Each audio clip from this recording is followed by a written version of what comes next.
Hello everyone and welcome back to Beyond the Apex. In today's episode we're talking about Japan. Now it was the early start, so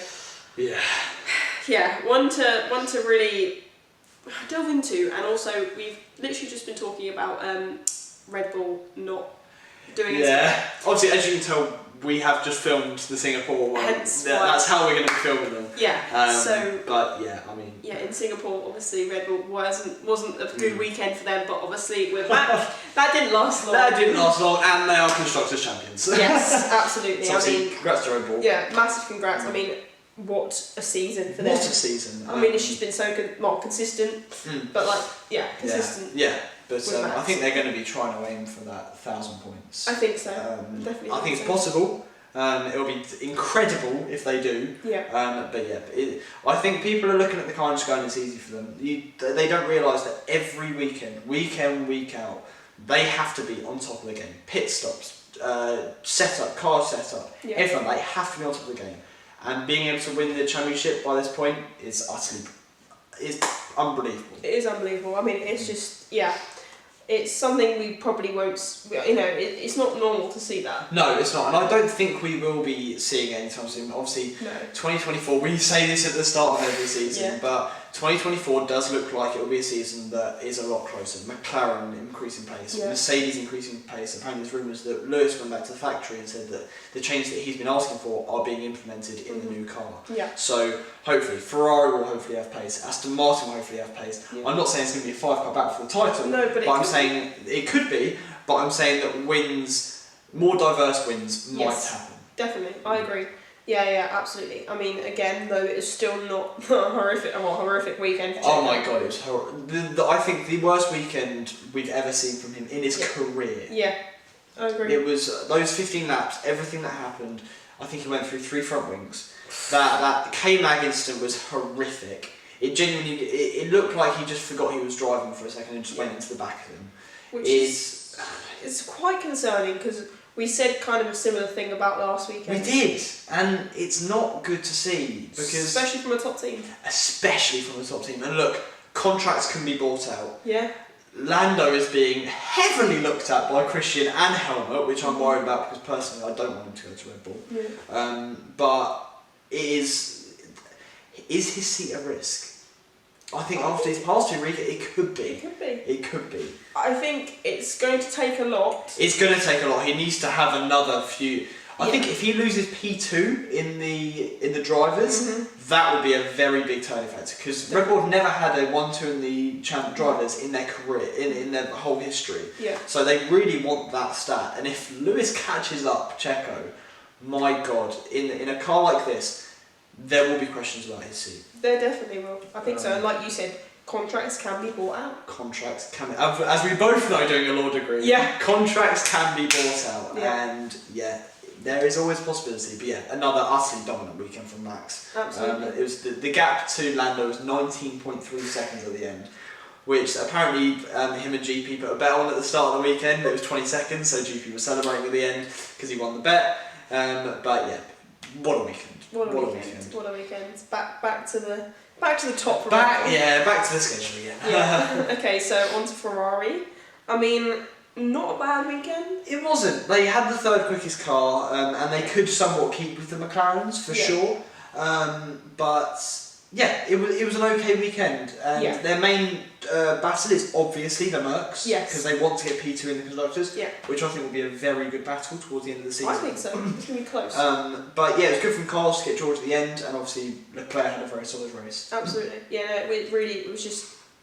It was a meh weekend for them. And I think if it wasn't for the, I think it was a virtual safety car that Piastri pitted under, I think the race for P3 would have been a lot closer between him and Leclerc. But Piastri drove spectacularly, and Charles just couldn't catch him. Yeah, fair enough. Right, well, on to Mercedes. 4th quickest car. Yeah, it isn't a good weekend by their standards, but I feel like they have kind of let their foot off the gas a little bit with the upgrades. I think so. I think they're focusing on 2024 a lot. I agree, because they're not going to win their constructors now. It's just focusing on the drivers. No. It's just like I do think they are definitely taking a step away and letting that season just. Yeah, they're going to see where they get this season. they are fully on 2024 because I think in Lewis's contract, because obviously he re-signed, I really do think that they have a guarantee that he is going to be fighting for titles in that contract, and they really do need to keep Lewis because at the moment he is the clear first driver in that team. Yes. And it was just a kind of meh. Yeah, I mean. Weekend. Yeah, I mean. P2 in the constructors. Yeah. I mean, I don't know how far away are they. I think it's 34 points-ish is the gap to Ferrari in P3. Right. Which I've seen some kind of averages from the last kind of few races, what the trajectory is going to be, and apparently in the last race of the season, if it keeps this trajectory, Ferrari will get P2 by about 5 points. So that will be incredible in the final. If we just forget about Red Bull, that Ferrari v Mercedes will be very interesting to watch. But obviously it was a very poor strategy from them. I don't know why they inverted George and Lewis, and then because Lewis was on the older tyres, they could have done a strategy just to get. It didn't make sense. They threw away a 5.6 to get a 5.7. Yeah, didn't make sense. It didn't, and obviously the inter-team rivalry between George and Lewis. God, Lewis was forcing him off the road at points, and apparently they didn't even go up to each other in Parc Ferme after the race. There's something happening. It's kind of giving Lewis and Nico Rosberg, and that is not what Mercedes need if they are going to try and fight for the constructors next year. Absolutely. So it's not. I mean, they've got two very good fast drivers there, but I do think sometimes Lewis does feel a bit of pressure. Yeah. Being that obviously he's the fastest driver, he's had the most experience in comparison to George, but George is an up and coming driver that's got a lot of pace. Absolutely. And I think he does see that as a bit of a it's not like a Valtteri figure anymore. Someone who's just going to sit behind. No. George will fight Lewis. He is not scared to fight Lewis at all. So I think I mean that inter-team rivalry, when it becomes as aggressive as it was, maybe. Not the best for Mercedes. No. They don't want that. No, definitely not. Especially when they're fighting Ferrari for the future. Oh yeah. And that's 10-15 million pounds. It's not a small sum of money. They need to get their heads together. Yeah. And Toto needs to kind of get on them and say, look, we need to work together. Yeah, absolutely need to work together. So we'll go on to Alpine. Double points. But the drivers are not happy. From Pierre's hand gestures at the end of the race towards Ocon, I don't think the lack of leadership in that team is not doing them favours. No. And obviously, basically what happened was Ocon was told to let Pierre through to try and close down P8. Pierre didn't close down P8, however, the gap that he made to Ocon was significant. So he just simply thought that he'd be able to keep that position, but no, on the final lap he was asked to give Ocon the place back, and he was not happy at all. So they don't seem happy, and it looked like they had the 6th fastest car this race weekend, so good to get double points. Another inter-team battle, which isn't looking good. It's worse for them because there's not one clear faster person. There really isn't. I think it varies per race weekend. Absolutely. For sure. Yeah, and I think that can be good, but it also can be bad in terms of what we saw this weekend. I mean, they weren't happy with each other at all. It's just. And it's good to see both drivers on pace with each other. Absolutely, but then they're. It's the inter-team rivalry. You don't want to see that's aggressive. No, you absolutely don't. Completely. Or dangerous at all. Yeah, I mean we saw in Australia. I know that wasn't kind of battling each other, but we've seen the Alpines battling all season, and it's not good for a team that needs the points. No, it doesn't do them well because it's just going to affect the constructors. Like you said, they've got to work together in terms of how far up they go in the constructors, then how much money they get from them, and then how much they can put into the improvements and stuff. Otherwise, they're just never going to go anywhere. No, and especially Alpine, they are a team that doesn't have as much funding. Yeah. They're not a Merc funded. They're not something like that. So they need the money, and they need to work together. Absolutely, I couldn't agree more. So we will move on to McLaren, obviously. What a weekend! Even bigger than Singapore. Double podium is unbelievable to see. Brilliant. Oscar being the best rookie since 2007, I think it's fair to say. Obviously with Lewis, he has been doing spectacularly. He's on the pace of Lando, which I've had some of my mates go, why aren't you shouldn't be happy about that? And I'm like, yeah, I am, because we have had a car which should be fighting for kind of higher positions, but because of Daniel Ricciardo, we couldn't fight for them. We now have 2 drivers on pace with each other. We're going to be fighting, especially into next year. Yeah. It's great to see, and obviously Oscar had his contract extended to the end of 2026 now. Don't know how Zach Brown has committed him for that long, with teams like Red Bull looking for him. But yeah, what a weekend! What a weekend! The car's got so much pace, and it's looking good into the last few It's looking great, and Qatar looks like a circuit that we would be quick at. And there's so many people saying that Lando could get a win next weekend. I am crossing everything that Lando gets. Every single bone in my body I'm crossing. Yeah. But yeah, if Lando can get a win this season, it would be spectacular. It might not happen, but I can hope and pray. Yeah, we can hope and pray. Yeah. Okay, right. We'll move on to Alfa Romeo. Nothing much to say. Nothing much to say. Yeah. I mean, poor yeah, nowhere near the points at any point. No, and, just nowhere. Nowhere in it.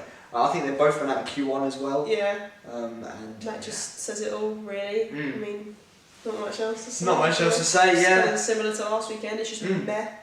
Like, not much to say. I feel like that's Alfa Romeo all the time. Yeah, that's them summed up. Yeah. But, let's take a break now and then go on to Aston Martin. Right, okay, so Aston Martin.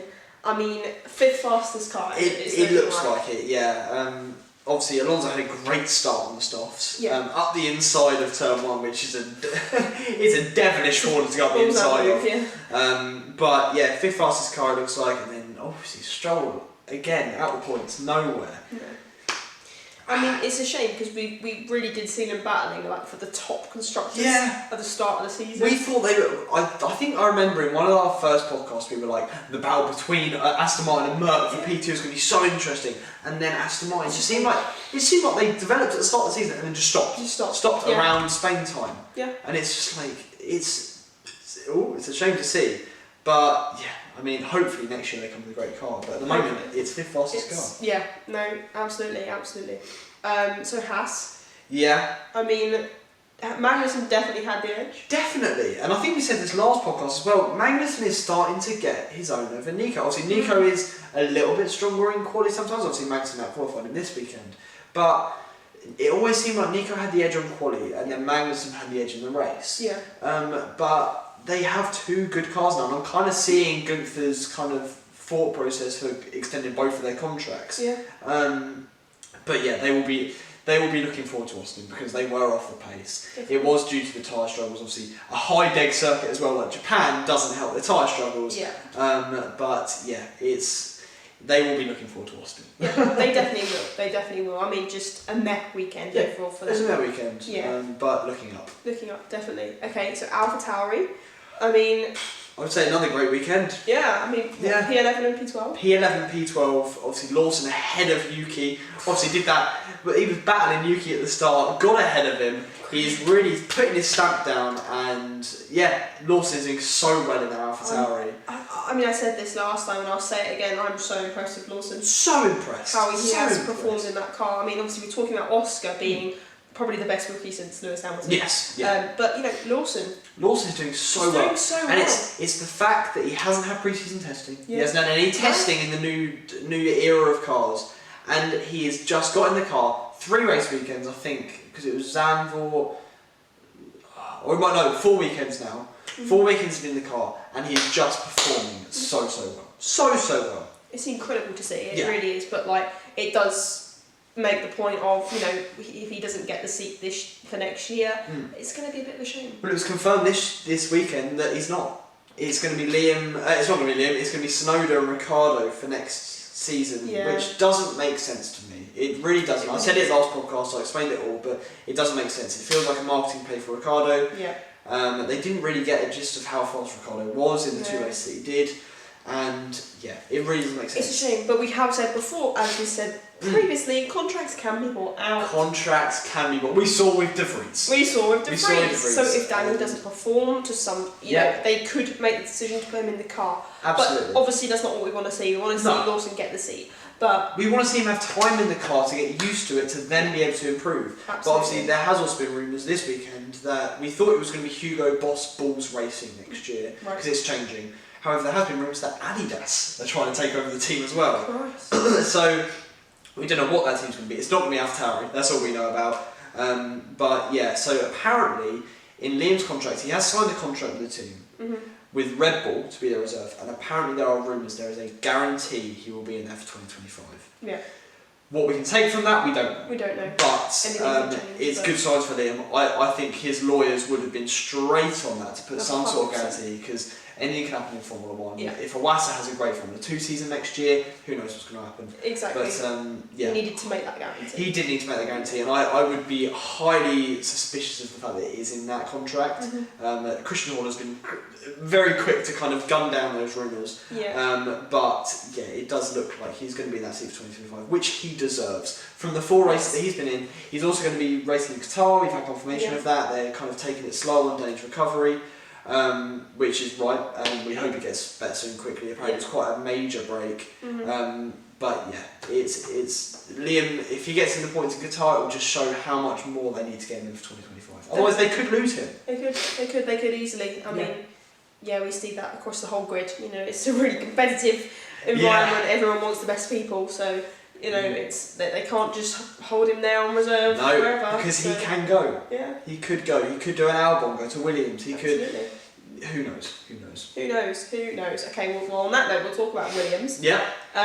You know, the cars just didn't have the pace. The car didn't have the pace, and we kind of knew that from the fact that there's too many low speed and high speed corners. That car is great in the straights, and yeah, even though it was quicker than Zandvoort, which I still don't understand. The car didn't have the pace. Yeah, I mean Sargent. Not. Oh my god, his crash and quality was just kind of pathetic. I mean, people have been putting it back to George. I think George had a similar crash in 2019 and been like, oh yeah, but all drivers made it. It was a stupid crash from George as well. Yeah. So it doesn't give him an excuse. No. But yeah, there has to be doubts over the seat now. Definitely. I mean, for what we've been talking about, we've talked about contracts all the time. It's all contracts.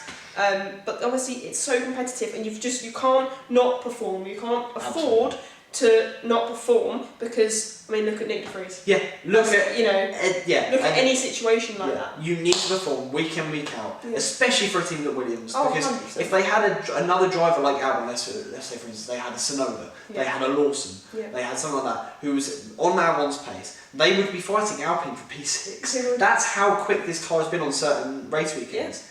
And at the moment, Sargent's got 0 points. He's going to be overtaken in the drivers by a driver that doesn't have a full-time seat. Yeah. So Is that Lawson? Yeah, Lawson's overtaken him. That's so he is now. Crazy. Yeah. And imagine if De Vries. Is he 21st in the 20 driver grid? Is De Vries above him? That'd be very interesting That'd be interesting to see.